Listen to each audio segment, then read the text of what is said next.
Hello students, how are you all? I hope everyone is fine. Well students, in today's class we will learn the exercise in type exercise 1.5 class 9th mathematics NCERT. जो class 9th की mathematics है NCERT pattern का, उसमें जो exercise 1.5 है उसका हम लोग एक्सरसाइज हिंट करेंगे। इसके पहले हम लोगों ने इसका इंट्रोडक्शन पार्ट कर लिया है। एक्सरसाइज 1.4 और 1.5 दोनों का इंट्रोडक्शन पार्ट एक ही में किया था हम लोगों ने। तो अगर आपको ये वीडियो देख रहे हैं, अगर आप सीधे ये देख रहे हैं, तो मैं आपसे कहूँगा कि पहले आप वो इंट्रोडक्शन पार्ट देखें, सो दैट बहुत ही आसानी से ये सारी चीज़ें आपको क्लियर हो जाए। वेल स्टूडेंट्स, तो हम लोग आइए इसको शुरू करते हैं। पहला क्वेश्चन है, correct classify the following number as rational और इरेशनल। कुछ नंबर्स ऐसे दिए गए हैं, हमें देख सकते हैं आप 1 2 3 4 5 5 क्वेश्चन दिए गए हैं और इन पाँचों में हमें क्लासीफाई करना है कि कौन इसमें रेशनल है और कौन इसमें इरेशनल है।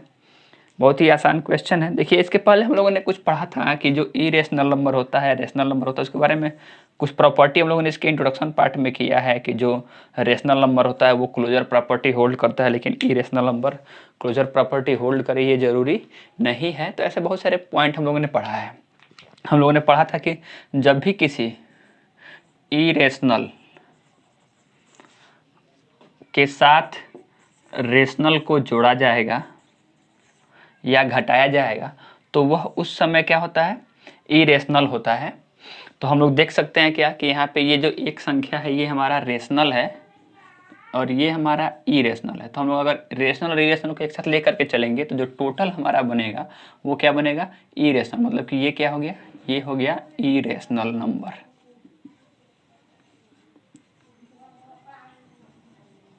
इसके बाद हम लोग बढ़ते हैं नेक्स्ट क्वेश्चन में। दूसरा क्वेश्चन है 3 प्लस रूट 23 माइनस रूट 23। आप देख सकते हैं कि ये देखिए यहाँ पे ये रेशनल और इरेशनल, तो ये रेशनल है और ये इरेशनल है, मतलब कि ये पूरा मिलके इरेशनल और ये भी इरेशनल। हम लोगों ने देखिए इसके पहले पढ़ा था कि यदि रेशनल और रेशनल होगा, रेशनल प्लस रेशनल हो या रेशनल माइनस रेशनल हो, तो वो हर कंडीशन में क्या देता है, रेशनल देता है। लेकिन यहाँ पे ध्यान दीजिए, हम लोग बात कर रहे हैं इरेशनल का। ये इरेशनल है, ये इरेशनल है। तो इरेशनल का कोई जरूरी नहीं होता है कि वो इरेशनल ही दे। जैसे कि हम इसको अगर सॉल्व करेंगे, आप देख सकते हैं क्या कि 3 प्लस अंडर रूट 23 और ये ब्रैकेट हटेगा तो ये माइनस अंडर रूट 23, ये और ये दोनों कट जाएंगे और हमारे पास केवल क्या बचेगा, 3। और ये क्या है, ये हमारा रेशनल नंबर है। ओके, अब हम लोग बढ़ते हैं अपने अगले क्वेश्चन पे। जो हमारा अगला क्वेश्चन है, अगला क्वेश्चन हमारा देख सकते हैं आप लोग कि अगला क्वेश्चन कह रहा है क्या कि 2 अंडर रूट 7 अपन 7 अंडर रूट 7। देखिए ये under root 7 under root 7 cancel हो जाएगा, तो हमारे पास कितना बच जाएगा, हमारे पास बच जाएगा 2/7। और ये तो सब लोग जानते हैं कि ये क्या है, रेशनल नंबर है। इसके बाद हम लोग यहाँ पे आते हैं।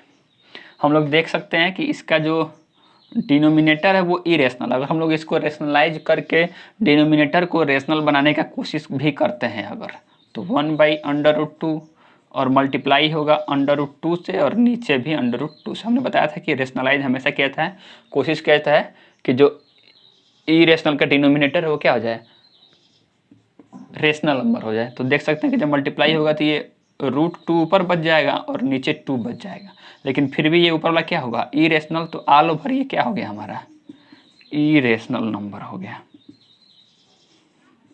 फिर बढ़ते हैं अपने अगले क्वेश्चन पर। हम देख सकते हैं कि यहाँ पे दिया है 2 × पाई की जो वैल्यू होती है वो 3.14 डॉट डॉट डॉट, ये आगे बढ़ती रहती है हमेशा। ये खत्म न तो रिपीट करता है और न ही खत्म होता है। तो जो ये पाई है वो इरेशनल नंबर होता है। तो जब पाई इरेशनल नंबर है, इसीलिए 2 में किसका मल्टीप्लाई हो गया, इरेशनल का, और ये तो रेशनल है, तो रेशनल और इरेशनल का मल्टीप्लाई होगा तो क्या आएगा, इरेशनल। तो ये हमारा 5 क्वेश्चन था। क्वेश्चन नंबर फर्स्ट लेके question number 5, question number first के जो 5 क्वेश्चन थे ऐसे हो गए, बहुत आसानी से सॉल्व हो जाएंगे। आप इसको नोट करिए। इसके बाद हम लोग बढ़ते हैं अपने अगले क्वेश्चन पे। क्वेश्चन नंबर अगला हमारा कर रहा है simplify each of the following expression. कुछ क्वेश्चन दिया है, उसको सिंप्लीफाई करना है।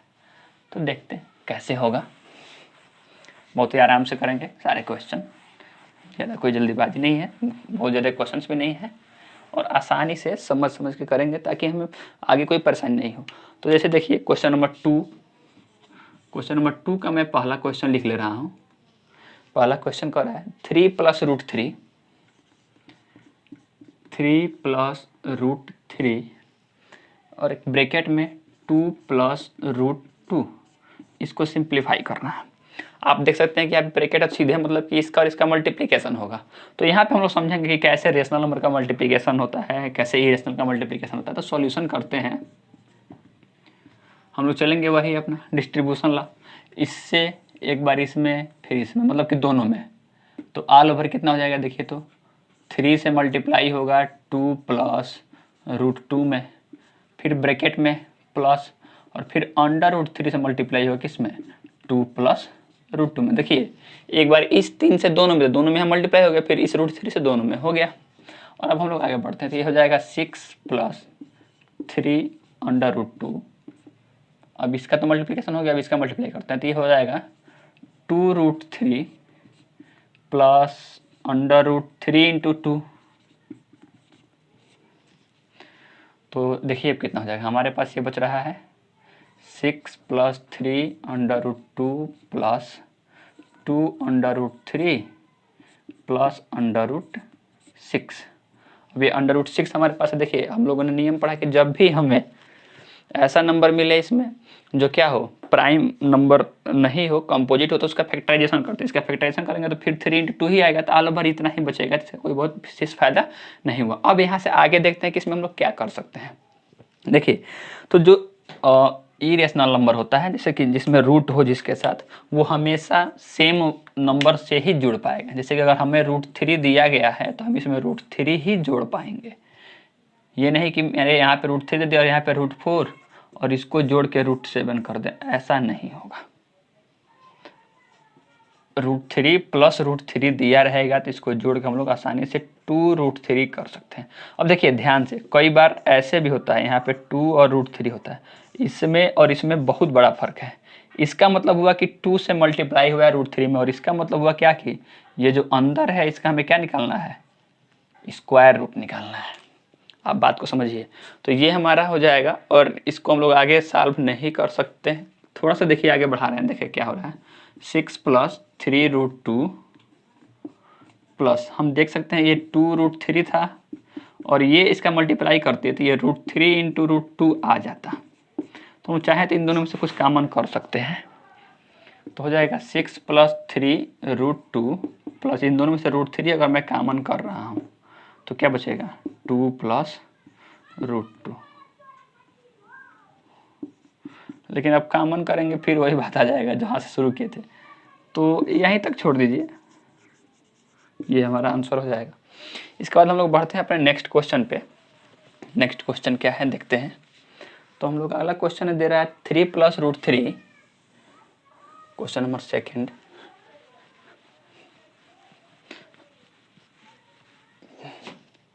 इसका जो क्वेश्चन नंबर 2 वो दे रहा है 3 + √3 3 - √3। सेम वही हम लोग ऐसे ले सकते हैं कि a + b a - b, formula बन रहा है। फार्मूला हम लोग पढ़े होंगे, a + b × a - b, ये a² - b² होता है।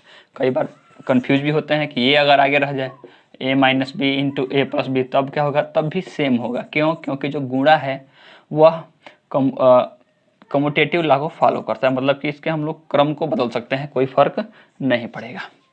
तो अकॉर्डिंग टू इसके हम लोग आएंगे, तो a और a यहाँ पे मतलब कि √3 है तो 3 का होल स्क्वायर लिखेंगे, यहाँ पे लिख लेंगे using formula a + b × a - b = a² - b²। We get, हम लोग क्या पाते हैं, हम लोग पाते हैं क्या, हमें मिल जाएगा a² दैट इज 3 का स्क्वायर माइनस √3 का स्क्वायर। 3 का स्क्वायर 9 हो जाएगा, और √3 का मतलब क्या हुआ, √3 के स्क्वायर का मतलब हुआ √3 × √3। अच्छा, इसका मतलब हुआ कि दोनों का मल्टीप्लाई करेंगे तो 3 × 3। अब देखिए अगर हमारे पास √4 दिया है और यहाँ पे दिया है 3 √4, दोनों बात को समझिए। अगर यहाँ पे कुछ भी नहीं लिखा है तो इसका इंडेक्स हमेशा 2 होता है, मतलब कि यहाँ पे हमेशा 2 रहता है और अंदर जो भी रहेगा उसका पेयर 2 में लगेगा। तो यहाँ पे कुछ नहीं है, इसका पेयर 2 में लगेगा, मतलब कि इसका आंसर कितना होगा 3। तो 9 में से 3 घट जाएगा और ये बच जाएगा 6। इसको आसानी समझने के लिए क्या करते हैं हम लोग, जब भी रूट का स्क्वायर होगा तो रूट हट जाएगा, ऐसे लोग बोल देते हैं, लेकिन प्रोसेस ये होता है, ऐसे यहाँ से मिलता है हमें। तो ये हमारा आंसर हो गया। इसके बाद बढ़ते हैं अपने अगले क्वेश्चन पे। इसमें का जो अगला क्वेश्चन है, क्वेश्चन नंबर सेकेंड का थर्ड क्वेश्चन कैसे करेंगे। सेकेंड का थर्ड क्वेश्चन दे रहा है √5 प्लस √2 का होल स्क्वायर। तो इसको क्या करेंगे, a प्लस बी का होल स्क्वायर फार्मूला यूज करेंगे।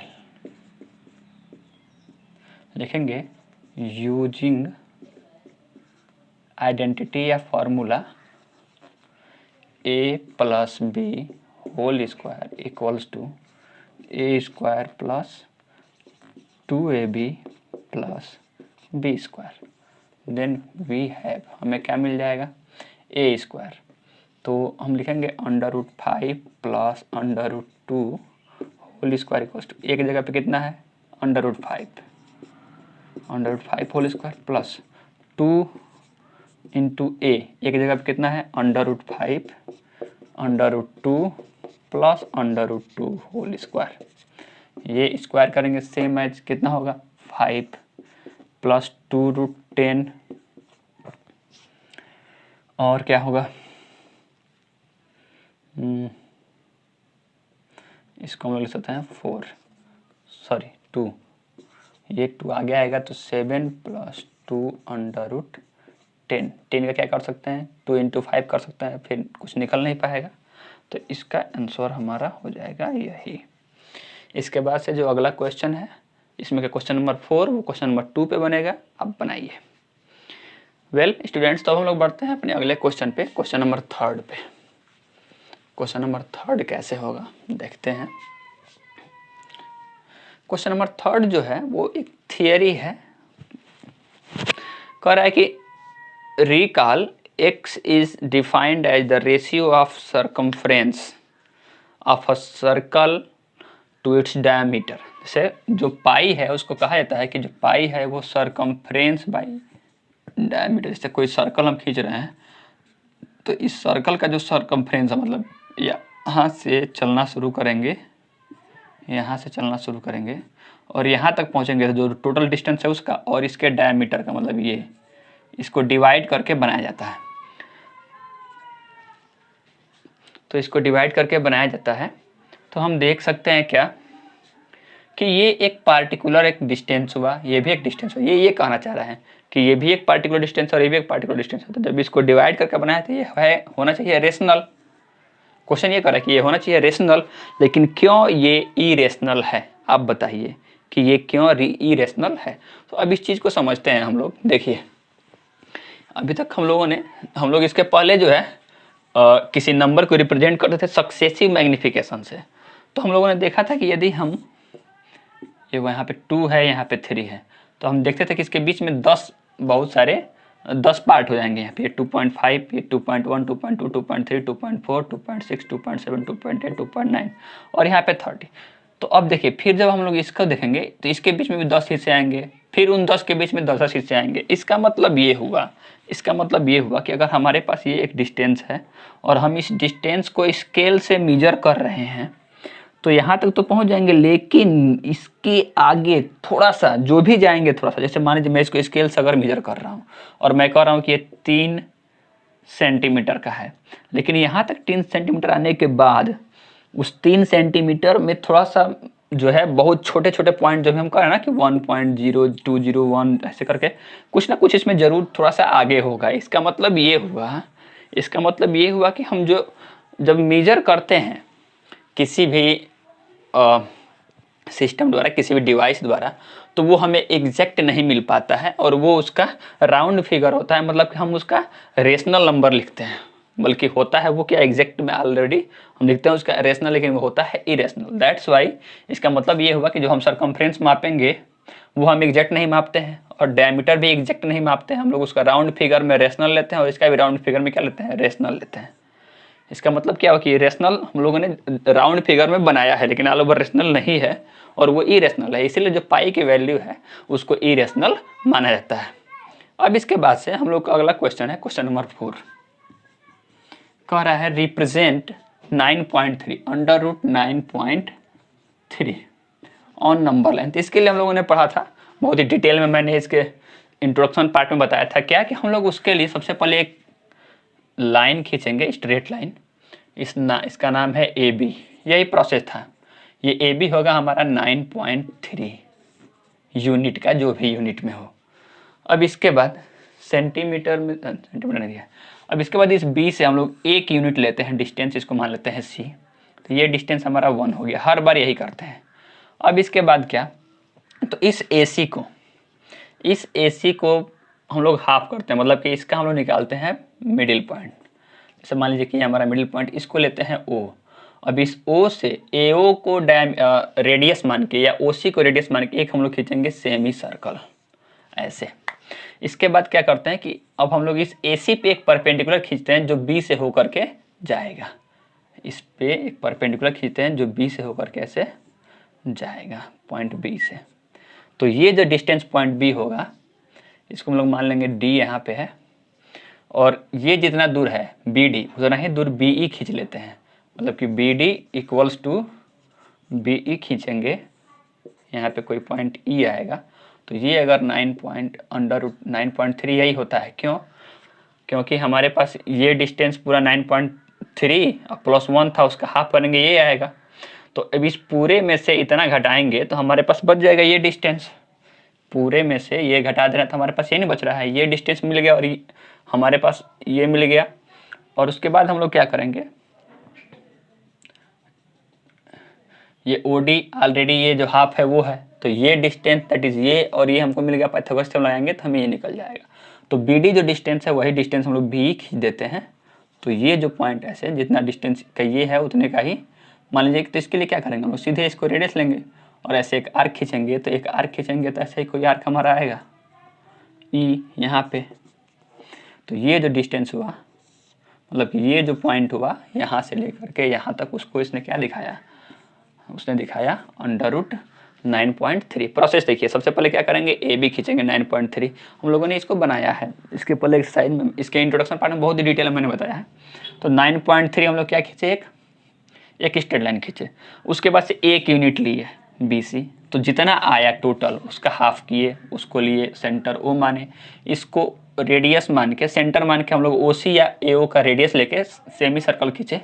और उसके बाद से जो हमारा पॉइंट बी था, इस पॉइंट बी पे हमने क्या किया, यहाँ से एक परपेंडिकुलर खींचा ए सी पे और वो बी से होके जाएगा। यही डिस्टेंस हमारा अंडर रूट 9.3 होगा। तो ये जितना होगा उतना ही आगे बढ़ा लेंगे तो हमारा निकल जाएगा अंडर रूट 9.3। That's it. और इसका आप लोग जो कंस्ट्रक्शन है लिखिएगा ज़रूर, कंस्ट्रक्शन लिखना सीखिए, क्योंकि ये बहुत ज़रूरी है। जब हम लोग हाई स्कूल में पहुँचेंगे तो वहाँ पे कंस्ट्रक्शन पे सीधे सीधे 2 नंबर हमें मिलता है। 4 नंबर के क्वेश्चंस में 2 नंबर कंस्ट्रक्शन ही दे देता है केवल। अब देखिए आगे बढ़ते हैं। इसके बाद कह रहा है लास्ट क्वेश्चन में क्या है, rationalise the denominators of the following. Rationalise the denominator of the following. कुछ क्वेश्चन दिए गए हैं, उसमें हम लोग रेशनलाइज करना है।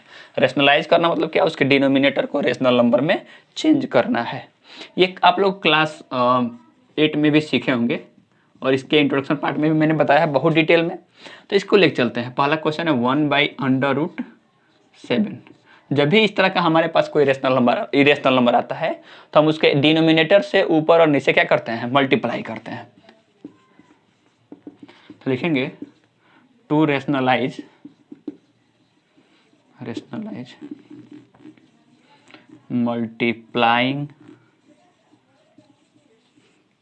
Multiplying and dividing by √7।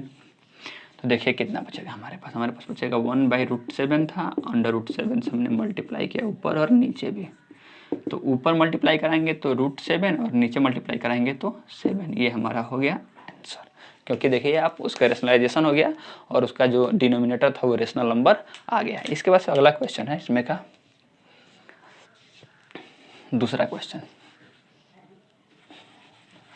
दूसरा क्वेश्चन है 1/√7 माइनस √6।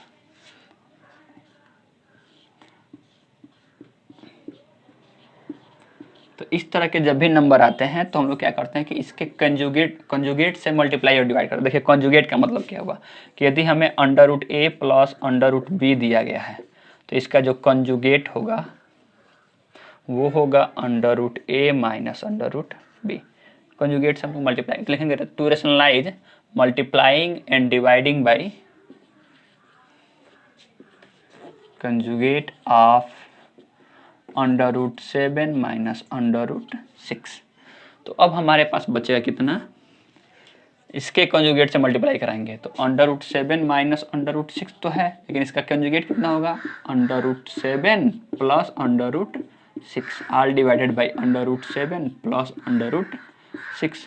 तो ऊपर देखिए कितना आएगा √7 प्लस √6 तो ऊपर आ जाएगा, लेकिन देखिए a minus b a plus b मतलब क्या a square minus b square. ऊपर सॉल्व करेंगे √7 प्लस √6 बचेगा और नीचे कितना बचेगा आप ध्यान से देख लीजिए 7 माइनस 6 दैट इज 1। मतलब हमारे पास बचेगा all over √7 plus √6। This is our required answer.